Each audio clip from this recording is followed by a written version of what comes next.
Main difference, you say, between the rich and poor lies in what we teach our children about That's money. correct. Really? Very much so. And it's a mentality. It's a total way of thinking, right? Exactly. Yes. And it's really easy to change if you're willing to change the way you think. For instance, my poor dad was a very good man. For Japanese, he was 6'4", very smart, academic genius. But he always said to me, you know, go to school, get good grades, get a job, and work hard. Save money. And my rich dad said, well, if you want to be rich, that's not the way you do it. And instead of working for money, my rich dad taught me how to have money work hard for me. And that's why I've only had a job 4 years of my entire life. Other than that, I'm building companies or I'm investing, and that's all I'm doing. My message to people is, you know, why struggle for money when you don't have to? You know, it's really simple if you have good advice. The problem is money is not taught in school. And so what we do is we oftentimes follow in our parents' footsteps. We may do different jobs, but we oftentimes follow in the same financial patterns. And my rich dad used to say, you know, he says, you can't end poverty by giving somebody money. Giving a poor person money keeps them poor longer. Yeah. And that's what breaks my heart, because I want to help people change the way they think about money. That's all it is. Yeah. And I think one of the most important things is that I noticed between my rich dad and my poor dad was the vocabulary. My poor dad, he was a PhD in education, very smart man, but he had the vocabulary of a school teacher. And my rich dad had the vocabulary of a rich man. And so when I say to people, what's the first What do you mean by vocabulary? Well, I know what the word means, but what kind of vocabulary?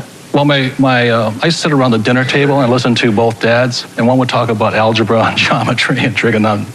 Nothing of this ever made me any money. Mm-hmm. And my rich dad would sit there and he'd talk about return on investment, assets, liabilities, discounted cash flows, etc. And a lot of people, you know, what you just said about your house is a liability, it's not an asset. Most people think it is their biggest investment. Yes, and that's one of the biggest middle-class traps. They say, my banker says my house is an asset. And my rich dad would say, if you can read a financial statement, you'll see, you can read that your house is actually a liability. I'm not saying don't buy a house, and I like big houses, and I like the finer things of life. Just don't call a liability an asset. And what's trapping the middle class is they're buying liabilities they think are assets. Discipline I had to get into was I always pay myself first, even when I had no money. And when I have all these bill collectors calling me, I use them as inspiration. You know what I mean? Really? Oh, when they're hounding, the government's hounding you, bill collectors calling, because I've been broke, so you understand what it feels like to be broke. When those guys are calling you, instead of, you know, shrinking and going into the shell and eating my pizza, I use it as motivation to go out and make more money. So I use my bill collectors as motivation, and that's why I paid myself first, even though sometimes I wasn't paying. What would you pay yourself? I always bought assets. I'd buy a house or I'd put money in the bank and things like this. But it was just a habit. Exactly what you're talking about. It's up here. It's about changing the way you think. That's what the whole book is about. That's it. Because we're our biggest asset. We're also our biggest liability. We are. Yeah, we are. I know. I read that. If you want to see an amazing clip of a young Warren Buffett, check out the video right there next to me. I think you'll enjoy it. Continue to believe, and I'll see you there. It's not to be unexpected that perhaps a correction of some of those unusual factors on the upside might occur on the downside.